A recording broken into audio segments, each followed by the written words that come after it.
Today, I hold my baby sister in my arms for the first time. Her skin is the color of a freshly stormed rainbow and as soft as the white clouds scattered across an October sky. Her eyes are a beautiful shade of innocence. Pupils sculpted into perfectly round drops of onyx, dazzling enough to demand the attention of the entire room. She is perfect. And as her tiny hand finds shelter in mine, I nestle her body close to my breast, and a solitary tear falls down my face. Because I know that today, when her existence on this earth became tangible, I could not promise her a life without sadness. A life without thunderstorms and scraped knees. I cannot shield her eyes from suffering and her heart from the sting of her first love lost. But what bothers me the most is that she will never know what it's like to be a little girl.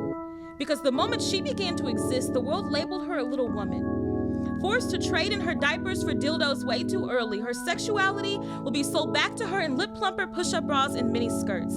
They will tell her it's okay to touch and feel and rub and grab as long as she's doing it for pleasure. All they care about is pleasure. It makes me sick.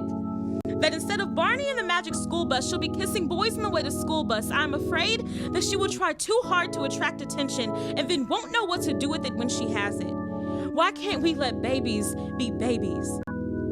Dressing our little girls in clothes made for little women, twerking before teething, sucking grown-up pacifiers before weaning. I want her to stay like this, soft, untouched by society's standards and social norms, free to feel comfortable in her own skin without having to show it. There are too many kids French kissing before they're old enough to know the difference between we and no. Tell me, when did we become so disgusting? The terrible twos wouldn't be so terrible if we weren't terrible too. Producing young women so wrapped up in Beyonce and Kim K that they don't realize they're just as beautiful. They don't know who they are. We don't know who we are because society is constantly telling us we're not thin enough. Our butt isn't big enough. Our smile's not white and our boobs aren't double D enough. They tell us our dresses need to be short and heels high. That Vicky's girls are the angels, forget the ones in the sky. And before we know it, our cool kids turn into hot mamas, but there's no thermostat to fix the heat. And no matter what I teach her, no matter how many times I call her a little princess, the world will see her as nothing more than sex in a tutu. It's messed up. I wonder what her vagina will be worth to them. I wonder how many times she'll be prostituted for a promotion or come for a compliment. I wonder if she'll ever cry herself to sleep naked, alone in his bed, wondering where she went wrong this time. Where have we gone wrong? It's time to take our girls back. Before there's nothing left of them but breasts and our queens become pawns because all they really want is to be loved and wanted and picked up and touched and loved and adored and held and caressed and loved.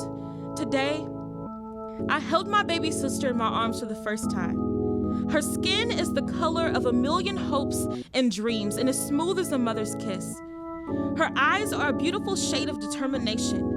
Pupils sculpted into perfectly round drops of sapphire, dazzling enough to demand the attention of the entire world. She is beautiful, intelligent, wise, bold, compassionate. She is every woman and every little girl, and she is loved more than she will ever know.